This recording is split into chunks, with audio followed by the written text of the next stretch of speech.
이렇게 또 한번 얘기하죠. 내가 당신의 천사가 되어드리겠습니다. 참 따뜻한 소식이에요. 그죠? 세상에 천사가 있습니다. 저는 믿습니다. 자, 요한계시록에 나오는 7교회를 살펴보면서 우리에게 주시는 주님의 음성을 우리가 듣고 있습니다. 다음 주면 끝나게 되는데요.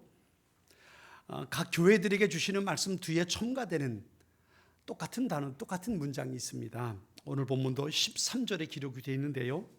귀 있는 자는 성령이 교회들에게 하시는 말씀을 들을지어다 그랬어요. 성령이 교회들에게 하시는 말씀을 들을지어다. 그러니까 이 말씀은요, 단순히 그 당시에 소아시아에 있는 7교회뿐만 아니라 또 오늘 본문에 나오는 필라델피아 교회뿐만 아니라 오늘 이 하나님의 말씀 앞에서 이 말씀을 듣는 우리에게도 성령 하나님께서 말씀하고 있다는 얘기입니다. 그리고 그 말씀을 듣고 그 말씀이 하나님께서 내게 주신 음성으로 받아들이고 아멘하고 그 말씀으로 결단하고 삶의 방향을 트는 사람에게 복이 있다는 겁니다. 자, 7교회가 있던 곳에 한번 지도를 한번 살펴볼까요?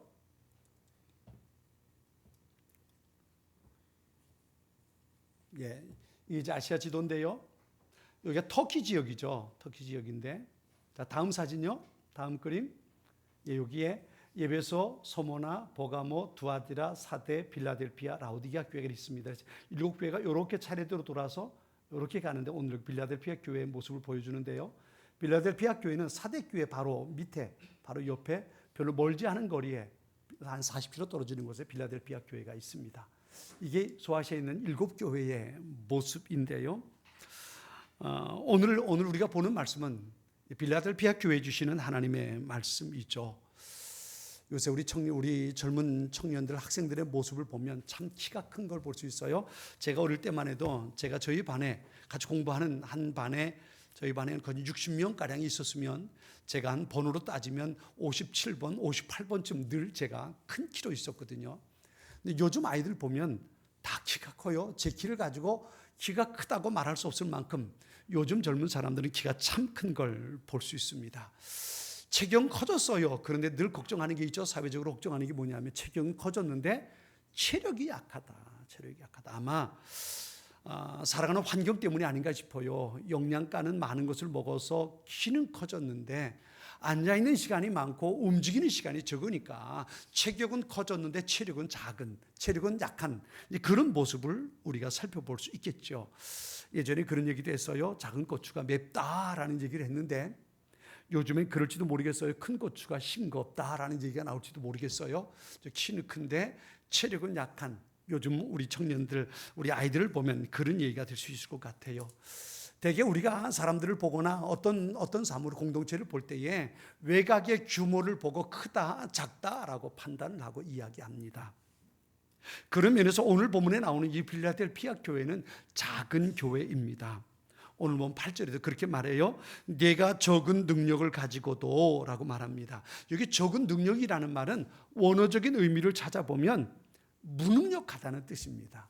그러니까 필라델피아 교회는 능력이 없는 무능력한, 무기력한 작은 교회였다는 의미가 그 속에 있습니다. 다시 말하면요, 왜 그럴 수밖에 없냐 하면 좀 전에 말씀드린 그 그림, 사라져 버렸네요. 그림에 보면 이 필라델피아 교회와 그 옆에 사대 교회가 있는데 예수님 당시에 큰 지진이 일어나게 됩니다. 큰 지진이 일어나게 되는데 그래 이 필라델피아라는 지역이 지진이 자주 일어나는 지역인데 필라델피아 교회에 있는 그 필라델피아 도시가 진앙지입니다. 지진이 일어나는 가장 중심부예요. 그리고 함께 사대 지역까지 그 주변이 지진으로 인해서 도시가 다 파괴돼 버립니다. 근데 우리가 요즘도 우리나라에도 지진이 자주 일어나기 때문에 그런 경험이 있죠. 한 번 지진이 일어나면 한 번 지진이 일어나는 것으로 끝나는 게 아니잖아요. 한 번 일어나면 그 다음에 여진이 계속돼서 일어납니다. 더군다나 그 지진의 진원지가 바로 이 필라델피아입니다. 그리고 사대 교회도 지진으로 인해서 사대 지역에도 큰 피해가 있었지만 필라델피아는 완전 초토화돼 버린 겁니다. 거기다가 끊임없이 여진이 계속되는 거예요. 그러니까 생활에 여유가 되는 사람들은 다 다른 지역으로 다 피난 갔습니다. 다 옮겨가서 살아요. 그리고 좀 생활의 여유가 좀 되는 사람은 도시 외곽으로, 왜냐하면 도시 한복판이 진앙지역이기 때문에 외곽으로 나가서 살아요. 왜냐하면 도시에는 건물들이 있으니까 지진이 일어나면 건물들이 무너져 내려서 사람들이 상하잖아요. 그러니까 좀 여유가 되는 사람들은 이 지진의 진앙지인 필라델피아를 떠나서 도시 외곽 쪽에 나가서 생활을 합니다. 그런데 이 필라델피아 도시 안에 남아 있을 수밖에 없는 사람들이 있어요. 그들은 누구냐 하면 사회적인 약자들입니다. 경제적으로 약해요. 나가서 어디 가서 생활할 데가 없어요. 그리고 지진이 일어남에도 불구하고 생명의 위협이 있음에도 불구하고 거기 남아서 그냥 생계를 유지해가는 그런 사람들이 필라델피아에 남아 있었단 말이에요. 그러니까 이 필라델피아 교회는 그런 사람들 중심으로 세워진 교회입니다. 숫자도 적었고요. 그리고 가난한 사람들이 모이는 교회니까 재정적으로도 굉장히 어려웠고요. 교회 규모도 별로 그리 크지 않는, 확대되지 않는 뿐만 아니라 교회가 성장하지도 못하는 그런 교회가 필라델피아 교회였다는 거예요. 그래서 그 교회를 향해서 네가 적은 능력을 가지고도 라고 오늘 본문은 그렇게 표현을 해줬던 겁니다. 아마 어떻게 보면 이 필라델피아 교회가 7개 교회 가운데 우리 교회와 가장 비슷한 교회가 아닌가 싶어요. 숫자적으로도 적고 재정적으로도 어렵고 여러 가지 많은 상황이 여의치 않는 그런 교회가 필라델피아 교회였던 거예요. 그러니까 어떻게 우리 교회가 유지될 수 있을까? 어떻게 우리가 살아갈 수 있을까? 이것만으로도 벅찬 교회가 바로 필라델피아 교회였다는 거예요. 그런데요, 이 필라델피아 교회는 그렇게 작은 교회였지만 체질적으로는 결코 약한 교회가 아니었다는 것을 우리가 오늘 본문을 통해서 볼 수 있어요. 예수님께서 이 필라델피아 교회를 판단하면서 말씀하시는 것은 요한계시록 2장 3장에 나오는 다른 6개 교회보다 이 필라델피아 교회를 향해서 칭찬하시는 모습을 우리가 볼 수 있어요. 우리 7절 8절 말씀을 같이 한번 읽어볼까요? 7절과 8절입니다. 자, 우리 같이 읽겠습니다. 같이 읽습니다. 필라델피아 교회의 사자에게 편지하라. 거룩하고 진실하사 다윗의 열쇠를 가지신 이 곧 열면 닫을 사람이 없고 닫으면 열 사람이 없는 그가 이르시되 볼지어다 내가 내 앞에 열린 문을 두었으되 능히 닫을 사람이 없으리라. 내가 내 행위를 아노니 내가 작은 능력을 가지고도 내 말을 지키며 내 이름을 배반하지 아니하였도다. 아멘. 요한계시록 2장 3장에 나오는 7교회를 향해서 편지를 쓸 때는요, 특징이 있어요. 어떤 특징이냐면 각기 그 교회마다 편지를 보낼 때에 예수님의 모습을 그 교회 형편에 따라서 보여주고 나타내주고 있는 모습을 볼 수 있어요. 그런데 이 필라델피아 교회를 향해서 나타나신 주님의 모습은 이랬습니다. 거룩하고 진실하사 다윗의 열쇠를 가지신 이 곧 열면 닫을 사람이 없고 닫으면 열 사람이 없는 분이라 그랬어요. 다윗의 열쇠를 가지고 있다는 얘기는 무슨 얘기일까요? 그건 천국문의 열쇠를 가지고 계신 거예요. 여러분, 천국문의 열쇠는 누가 가지고 계실까요? 예수님이 가지고 계시죠. 그런데 오늘 본문은 이렇게 말해요. 내가 내 앞에 열린 문을 두었는데 누구도 그 문을 닫지 못할 거라 그랬어요. 예수님께서 필라델피아 교인들 앞에, 그 교인들 앞에, 성도들 앞에 열린 문을 두었다. 문을 열어놓았다는 거예요. 하나님 나라의 천국에 들어가는 문을 열어놓았다는 겁니다. 이 얘기가 무슨 얘기일까요? 필라델피아 교회 성도들은 천국에 들어가는 것은 이미 결정된 사람들이라는 거예요. 그들 앞에 문이 닫혀 있으면 이게 문제가 되는 거예요. 여러분, 이걸 우리가 조심해야 돼요. 만일에 내가 주님 앞에 가는데 천국 문이 내 앞에 닫혀 있다면 이건 두려워해야 할 일입니다. 그렇죠?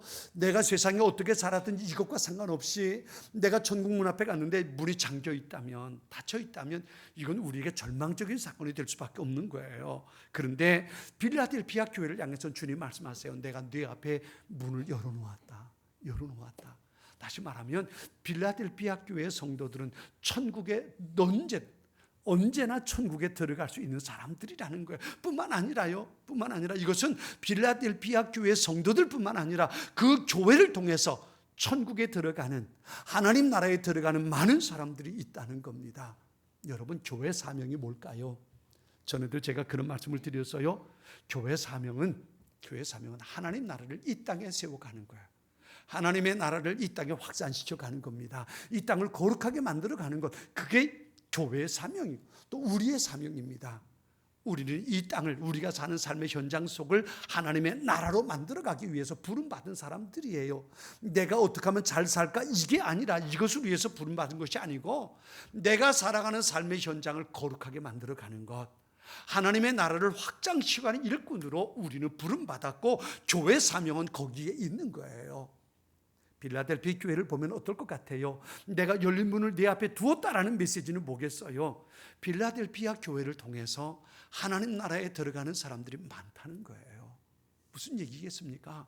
빌라델피아 교회는 많은 영혼들을 구원하는 일에 헌신하는 교회라는 거예요. 그러니까 그 교회를 통해서 하나님 나라에 들어가는 사람들, 늘 그들을 맞이하는 천국 문이 열려 있다는 겁니다. 이게 바로 빌라델피아 교회의 모습인 겁니다. 사랑하는 성도 여러분, 우리 여의도 제일교회가 작지만 이렇게 마지막 때에 하나님의 백성을 구원하는 소중한 하나님의 역사에 쓰임받는 그런 교회가 될 수 있기를 축원합니다. 새로운 생명을 잉태하고 새로운 생명을 내 안에 품고 그 생명을 위해서 기도하고 그 생명의 복음을 전하고 그 생명에 하나님의 은혜를 나누어 주어서 그래서 우리가 함께 손잡고 하나님 나라에 들어갈 수 있는 그런 일들이 교회 안에서 일어날 수 있어야 되는 거예요. 그런 교회를 하나님께서 귀하게 보신다는 겁니다. 우리 여의도 제일교회가 그렇게 죽은 영혼에 관심 갖는, 그래 주님 앞에 칭찬받는 그런 교회가 될 수 있어야 합니다. 그 교회가 작으나 큰 교회라는 거예요. 어떻게 그런 교회가 될 수 있을까요? 오늘 빌라델피아 교회를 통해서 그 모습을 한번 살펴볼 수 있는데요, 세 가지 모습을 우리가 엿볼 수 있어요. 첫째는요, 우리 8절 말씀을 다시 한번 읽어볼게요. 8절 말씀 우리 다시 한번 읽어보겠습니다. 자, 같이 읽습니다.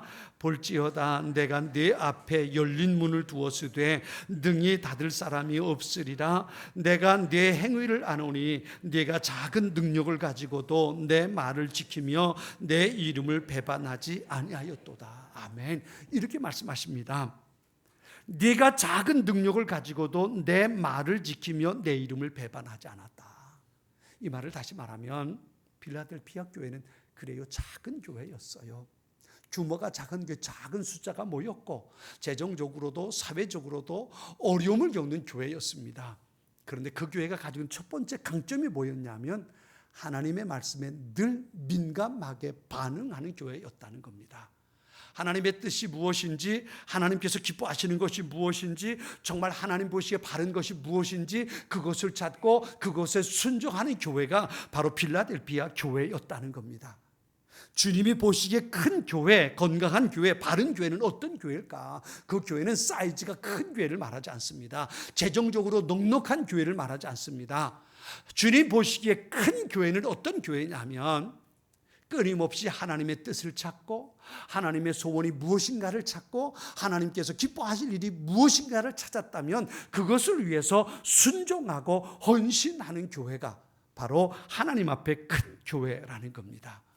전에 어떤 목사님들과 함께 교제하면서 순천에 있는 한 교회 목사님의 이야기를 들었어요. 한 170명 정도 모이는 교회라고 그래요. 뭐 그다지 큰 교회는 아니지요. 근데 그곳에 모이는 목사님 한 분이 그 교회에 청빙받아서 갔대요. 그 교회 부임했는데 부임한 지 석 달 됐을 때에 선교사님으로부터 그 교회가 그 목사님이 부임하기 전부터 그 교회에서 선교사로 후원하고 그러던 선교사님이래요. 아프리카에 간 파송한 선교사님인데요. 그 선교사님으로부터 예배당을 지었으면 좋겠다고 요청이 왔대요. 선교사님의 편지를 받고 이 목사님이 고민을 했지요. 기도를 했지요. 어떻게 해야 되나.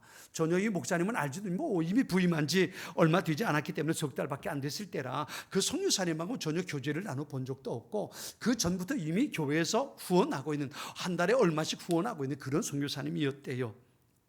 그런데 그 선교사님이 이제 그곳에 가서 7년 동안 사역을 하면서 이젠 그 지역에 예배당을 하나 건축했으면 좋겠다고 교회에서 기도하고 후원해 줬으면 좋겠다고 요청을 해온 거예요. 목사님이 기도하고 고민하다가 장로님이 네 분인데 당회를 하면서 그 얘기를 했대요. 선교사님 이분으로부터 이렇게 후원이 왔습니다. 어떻게 하면 좋을까요? 라고 얘기했대요. 그런데 마침 그 교회가 예배당이 작은 예배당이 있고요. 그리고 그 옆에 아이들을 위해서 교육관 하나 지으려고 헌금을 하고 몇 년 동안 준비를 해왔대요. 그 준비한 게 거진 한 1억 정도가 좀 모였던가 봐요. 근데 장로님들이 그 얘기를 듣고는 같이 얘기를 의논을 하면서 그러더라는 거지요. 목사님 보시기엔 이것이 하나님께서 기뻐하실 일이라고 생각하십니까? 저는 그 선교사님을 모르지만 선교사님이 그동안 우리 교회가 기도하고 후원하면서 사역을 하고 이렇게 열매를 맺는다니 참 기쁜 일 아니겠습니까? 하나님 보시기에도 좋은 일이겠지요 라고 얘기를 했더니 장로님들이 그렇다면 우리 교육관 짓는 거 좀 미루고 그걸 후원하십시다. 그런 결정을 했대요. 그러는 그 준비된 돈을 가지고 장로님 두 분이 그 아프리카에 가서 선교사님 선교하는 곳에 가서 그 현장을 보고 그 사역비를 예배당 건축하는 헌금을 그곳에 전달하고 그리고 왔다는 거예요. 그 다음에 그 교회는 교육관을 졌어요. 교육관을 졌는데 6년 후에 졌대요. 뭐 시골에 있는 교회니까 그 건축 헌금을 하는 게 쉽겠습니까? 여유가 있겠습니까? 그 후에 6년 동안 더 헌금해서 그 다음에야 그 옆에 교육관을 새로 지었다는 거예요. 그 얘기를 들으면서 거기 함께 있었던 목사님들이 그런 얘기를 했어요. 참 작지만 큰 교회다. 작지만 큰 교회다. 하나님께서 기뻐하시는 것이 무엇인지 그것을 찾고 내 유익이 아니라 하나님의 기쁨을 위해 순종하고 헌신하는 교회. 그 교회가 하나님 앞에 큰 교회가 아닐까, 그런 얘기를 함께 나누어 봤습니다. 네, 여러분, 필라델피아 교회는 그렇습니다. 여러모로 작은 교회였습니다. 그런데 자기의 판단이 아니라 하나님께서 기뻐하시고 하나님께서 명하시는 것이 무엇인가를 찾고 하나님의 뜻에 순종하고 헌신하는 그런 교회였던 겁니다. 그래서 그 교회가 하나님 앞에 큰 교회가 될 수 있었던 거지요. 두 번째는요, 우리 9절 말씀 같이 한번 읽어볼까요? 본문의 9절 말씀을 같이 읽습니다. 자, 같이 봅니다. 보라, 사탄의 회당 곧 유대인이라 하나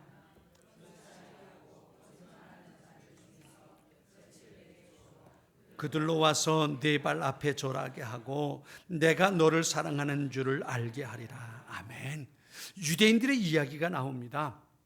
초대 그리스도인들은요, 처음에 유대인 회당에서 같이 모였어요. 사도 바울도 어느 지역에 가든지 먼저 복음을 전하기 위해서 유대인의 회당을 찾아가요.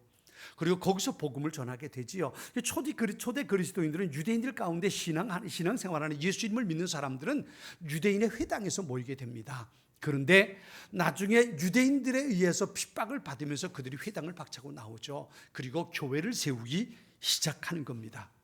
왜냐하면 이 유대인들은 자기들만 하나님께 택함받은 존재라고 생각했어요. 이걸 선민의식이라고 말하거든요. 아브라함의 자손들만 하나님의 은혜 가운데 있고 이방인들은 지옥의 쏘시개감이라고, 불쏘시개감이라고만 생각을 했어요. 그러니까 하나님의 은혜는 우리 아브라함의 자손들에게만 가능하다고 생각했던 거거든요. 그런데 그 당시 복음이 전해지면서 유대인들뿐만 아니라 이방인들에게도 예수를 믿으면 하나님의 백성이 될 수 있다는 복음이 전해지기 시작했어요. 이 이야기를 들으면서 유대인들은 기독교를, 예수 믿는 사람들을 이단으로 취급하기 시작합니다. 그러면서 그들을 핍박하는 거예요. 특별히요, 요즘에도 우리가 잘 아는 것처럼 유대인들은 장사하는 상술이 참 뛰어나잖아요. 그들끼리 참 단결 아니게 뛰어나요. 어느 지역에 가든지 유대인들끼리 모여가지고 뭉쳐서 공동체를 만들고 같이 장사하면서 돈을 벌면 그걸 가지고 그 지역에 있는 로마 사람들에게 뇌물을 주고 거기서 기득권을 얻어가지고 권세를 얻어가지고 유대인들, 그리스도인들 교회를 핍박하는 일들을 바로 유대인들이 했어요. 그래서 우리 다른 교회들의 모습 보면 그 교회들도 유대인 때문에 많은 어려움을 겪는 모습들을 우리가 볼 수 있습니다. 이 필라델피아 지역도 마찬가지예요. 그렇게 유대인들이 와서 자기들끼리 공동체를 이루고 그리고 교회를 핍박했던 겁니다. 특별히 오늘 이 말씀 가운데는 유대인들이 거짓말로 그들을 유혹했다 그랬어요. 그런데 거기에 이 필라델피아 교회는 흔들리지 않았던 거예요. 유대인들로 인해서 많은 어려움을 겪었지만 그럼에도 불구하고 필라델피아 교회는 하나님을 향한 온전한 믿음을 지켜낼 수 있었던 겁니다. 그래서 이 필라델피아 교회는 어떤 유혹에도 흔들리지 않는 그런 교회였어요. 이게 필라델피아 교회의 모습이었습니다. 세 번째는 우리 10절의 말씀을 같이 한번 보고 10절의 말씀을 보면 거기 이렇게 말씀하십니다. 내가 나의 인내의 말씀을 지켰다 그랬어요. 여기 인내의 말씀이라는 건요, 핍박을 받을 때 일어나는, 주어지는 하나님의 메시지를 말합니다. 고난 가운데 그것을 굳게 지켜내는 것을 인내의 말씀을 지켰다라고 표현했어요. 초대 그리스도인들을 힘들게 하는 요소가 세 가지입니다. 첫 번째는 로마라고 하는 가장 거대한 권력 집단이에요. 로마는 황제를 우상으로 숭배해서 신으로 숭배했습니다. 그러니까 황제를 신으로 숭배하지 않는 사람들을 철저하게 말살시켰어요. 그 대표적인 것이 바로 기독교인들이거든요. 왜냐하면 예수 믿는 사람들은 하나님만이 나의 하나님이고 예수님만이 나의 주님이지 황제가 나의 신이 될 수 없다고 고백하는 사람들 아닙니까? 그러니까 로마 사람들이 로마로 통일시켜야 되겠는데 예수 믿는 사람들이 도무지 안 된단 말이죠. 그래서 기독교인들을 로마 권력은 철저하게 핍박했었어요. 그 다음에 두 번째는 로마 그리스 신화에 나오는 신들을 섬기는 우상숭배라고 하는 사회 문화적인 것들로부터 신앙생활이 도전을 받았어요. 그 당시가 그리스 로마 신화가 굉장히 활발하던 때고요. 그래서 가는 곳마다 신전들이, 그 신들을 섬기는 신전들이 많았어. 이 빌라델피아는요, 어떤 신을 섬겼냐면 바카스 신을 섬겼어요. 바카스 신은 술의 신이잖아요. 술의 신. 포도가 이 지역에서, 이 빌라델 포도가 참 주산지였고 많이 났거든요. 그리고 포도 때문에 거기는 술이 굉장히 많았어요. 와인이 만들어져서 유행하던 도시입니다. 그러니까 그곳의 신은 바카스 신이었던 거예요. 그 바카스 신의 신전도 이 빌라델피아 지역에 있거든요. 그렇게 많은 사람들이 그 당시 우상을 숭배하는 문화적으로 숭배하는 일들이 잦았어요. 근데 그것 때문에 예수 믿는 사람들은 어디 가든지 사회생활하기가 어려웠던 거예요. 세 번째는 말씀드렸던 유대인들 때문에 겪게 되는 고난이에요. 고난입니다. 어떤 교회들은 발람, 이세벨, 니골라 당의 이야기가 나와요. 믿음은 잘 지켰는데 이런 것들 때문에, 이런 사회적인 현상들 때문에 그들의 믿음이 혼합되어 버렸다는 이야기들이 다른 교회들의 이야기에서는 잘 나옵니다. 그런데 필라델피아 교회는 그런 것들로부터 순수한 믿음을 지켜냈던 거예요. 사회적인 상황 속에서도, 생명의 위협 속에서도, 신앙의 혼탁함 속에서도 필라델피아 교회는 하나님의 말씀의 순수함을 지켜낼 수 있었던, 특별히 인내의 말씀이라고 모진 고난 속에서도 믿음을 지켜낼 수 있었던 교회가 바로 이 필라델피아 교회 모습이었던 겁니다. 그래서 주님께서 이 교회를 칭찬하셨던 거예요. 이 빌라델피아 교회에 주시는 축복과 약속의 말씀이 무엇이었나요?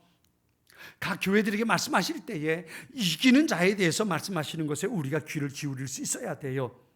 오늘 본문의 12절에도 이기는 자라고 말씀하고 있어요. 이기는 자가 어떤 사람일까? 앞에 11절에 이런 말씀이 있죠. 네가 가진 것을 굳게 잡아 아무도 네 면류관을 빼앗지 못하게 하라 말씀하셨어요. 이것에 마음을 둘 수 있어야 합니다. 지리적으로, 경제적으로, 사회적으로 필라델피아 교회는 매우 어렵고 좋지 않은 환경 속에 있는 교회였습니다. 뿐만 아니라 미래의 상황을 생각해도 전혀 나아질 것 같지 않는 교회가 바로 이 필라델피아 교회입니다. 그러나 그럼에도 불구하고 필라델피아 교회는 주님께서 보시기에 큰 교회였다는 겁니다. 요한계시록에 나오는 7개의 교회를 우리가 본 필라델피아 교회가 6번째 교회예요.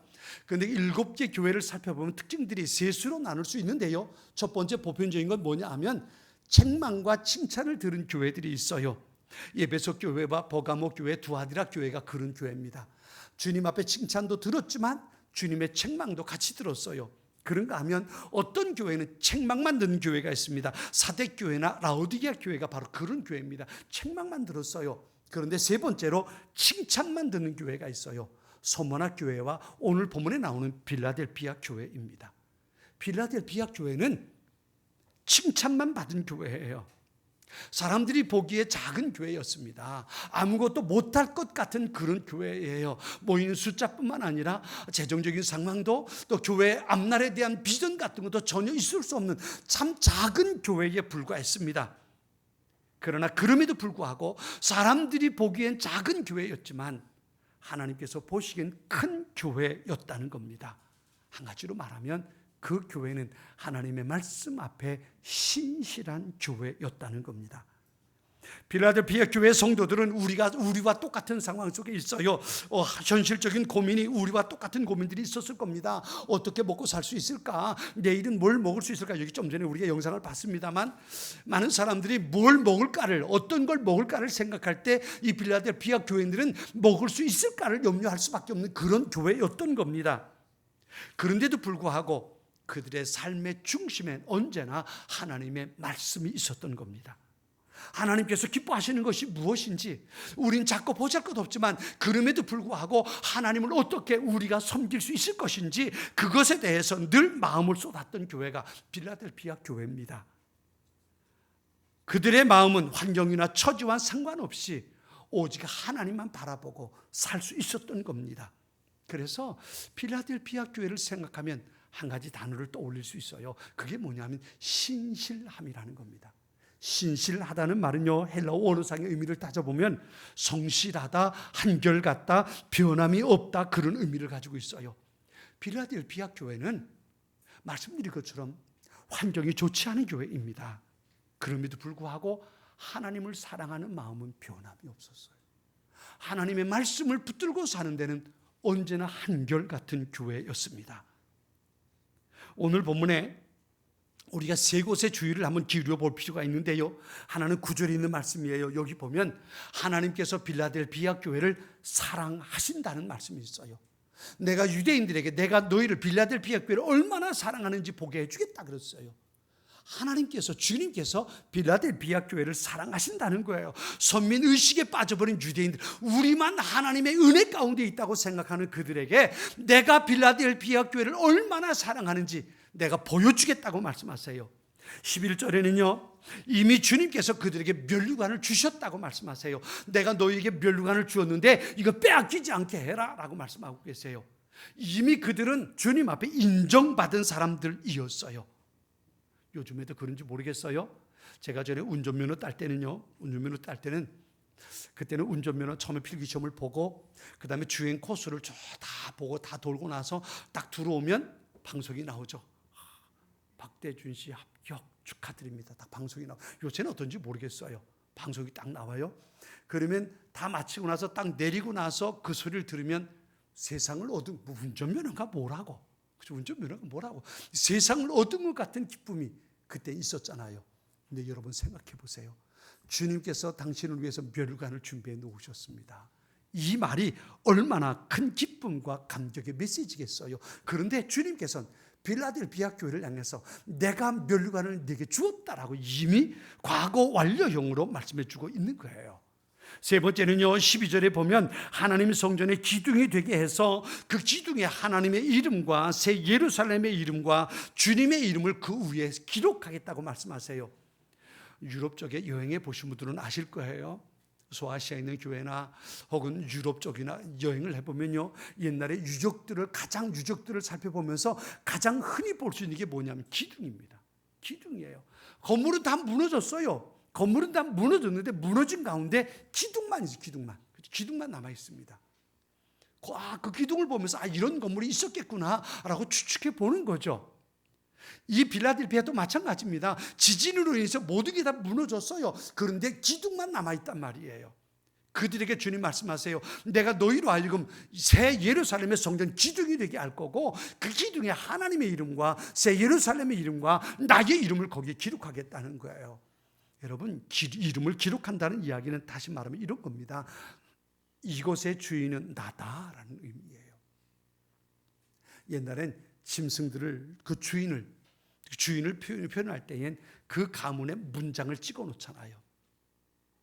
문장을 찍어 놓는 것처럼 하나님께서 넌 내 거야 라고 하나님의 도장을 찍어 놓는다는 거예요. 누가 그들을 건드릴 수 있겠습니까? 하나님께서 넌 내 거야 라고 말씀하셨는데 누가 건드리겠습니까? 이게 바로 필라델피아 교회를 향해서 주시는 하나님의 축복의 메시지였던 겁니다. 여러분, 13절의 말씀에 귀 있는 자는 성령이 교회들에게 하시는 말씀을 들을지어다 그랬어요. 필라델피아 교회를 향해서 작으나 큰 교회라고 말씀하시는 주님의 음성을 우리 귀담아 들어야 돼요. 우리는 작지만 하나님 앞에 큰 교회가 되려면 어떻게 해야 될까? 대림절을 보내면서 첫 번째 성탄절에 대한 이야기를 말씀을 마태복음과 누가복음에 있는 메시지를 보면서 말씀을 보면서 다시 한번 묵상해 봅니다. 그러면서 한 가지에 제 마음이 번쩍 집중이 됐어요. 그게 뭐냐면 천사 가브리엘이 마리아를 찾아와서 이야기 나누는 장면이었어요. 천사 가브리엘이 마리아를 찾아옵니다. 마리아는 어린 소녀예요. 어린 소녀입니다. 그래봐야 13살, 14살, 15살 밖에 되지 않는 어린 소녀예요. 그런데 그런 마리아를 찾아와서 가브리엘이 말합니다. 내가 아이를 낳게 될 거다. 여러분, 이게 무슨 메시지일까요? 마리아는 지금 정혼한 남자가 있습니다. 요셉이라는 정혼한 남자가 있어요. 그런데 그 요셉의 아이가 아니라 다른 아이를 잉태하게 될 거라는 거예요.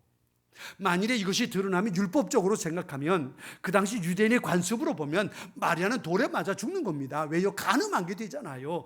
정혼한 남자가 있는데 그 남자의 아이가 아니고 다른 아이를 가졌단 말이에요. 그러면 동네 사람들이 만일에 그것을 알면 마리아는 돌에 맞아 죽는 겁니다. 율법적으로 이건 하나님의 말씀에 위배되는 겁니다. 마리아도 어릴 때부터 하나님의 말씀으로 훈련받아 왔잖아요. 하나님의 말씀이 어떻다는 것도 마리아는 알고 있다고요. 그러니 천사가 와서 얘기할 때 이게 얼마나 청천벽력 같은 소리예요. 그런데 중요한 건요, 마리아가 순종하지 않으면 그 일은 일어나지 않는 거예요. 그런데 마리아가 천사의 말 앞에 그렇게 말합니다. 주의 말씀이 계집종이오니, 주의 계집종이오니 주의 뜻이 내게 이루어지다. 이게 무슨 얘기예요? 율법으로는 어긋나요. 그 당시 관습으로 봐도 말도 안 되는 얘기입니다. 그런데 내가 하나님의 말씀에 순종하겠습니다. 이 한 가지 메시지였어요. 나중에 그 모습을 알게 된 요셉이 은밀히 끊고자 하잖아요. 왜냐하면 소문났다간 마리아가 돌에 맞아 죽을 테니까 은밀하게 끊고 소문내지 않았다 그랬어요. 마리아, 하나님의 말씀에 자신의 생명을 걸고 아멘 하고 순종할 때 그를 통해서 온 인류가 구원받는 놀라운 일들이 시작될 수 있었던 겁니다. 사랑하는 성도 여러분, 작다는 것을 이유로 삼고 작다는 것을 핑계로 삼아서 약한 상태에 머물러 있으려 하는 것, 이것은 작은 자들이 빠지기 쉬운 가장 큰 죄의 모습일 수 있습니다. 그냥 그 교회는 작은 교회로 끝나버리고 말 겁니다. 숫자가 작은 것이 약한 교회가 아니라 하나님의 말씀, 복음으로 세워지지 않는 것이 정말 작고 약한 교회일 것입니다. 예배당이 없는 교회가 불안한 교회가 아니라 말씀을 붙잡고 있지 못해서 작은 시험조차 견뎌내지 못하고 흔들려 버리고 마는 교회가 작고 약한 교회인 겁니다. 예산이 작은 교회가 힘없는 교회가 아니라 하나님의 말씀을 구하지 못하고 하나님께서 기뻐하시는 것이 무엇인지 알면서도 순종하지 못하는 교회가 정말 작고 약한 교회인 것입니다. 우리 교회는 빌라델피아 교회처럼 규모는 작고 약한 교회일 수 있습니다. 그러나 주님 앞에서 작고 약한 교회가 되지 말아야 합니다. 하나님의 마음을 헤아릴 줄 아는 교회가 되어야 됩니다. 하나님께서 기뻐하시는 것이 무엇인지 그것을 늘 찾는 교회가 될 수 있어야 합니다. 그리고 그것에 관심을 가지고 하나님께서 말씀하실 때에 순종하는 교회와 성도가 될 수 있어야 합니다. 하나님께 영광을 돌리는 예배에 마음을 쏟고 헌신할 수 있는 교회와 성도, 가까운 곳에서부터 땅 끝까지 복음을 전하고 죽은 영혼을 살리는 일에 마음을 다하는 교회와 성도가 될 수 있어야 합니다. 하나님께서 명하시는 것이라면 아무리 작고 힘들다 할지라도 헌신하고 순종하며 이름 없이 빚도 없이 감사함으로 섬기는 그런 교회가 작지만 큰 교회인 것입니다. 사람들 앞에 칭찬 듣는 것보다 주님의 칭찬과 상급을 기대하면서 하나님 말씀 앞에 엎드리는 신실한 교회와 성도들이 될 수 있기를 주님의 이름으로 축원합니다. 우리 여의도 제일교회는 그런 분들과 함께 세워지고 성장하며 하나님의 뜻을 드러낼 수 있을 겁니다.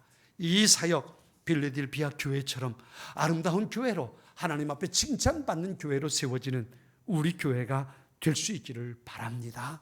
같이 기도하겠습니다. 하나님,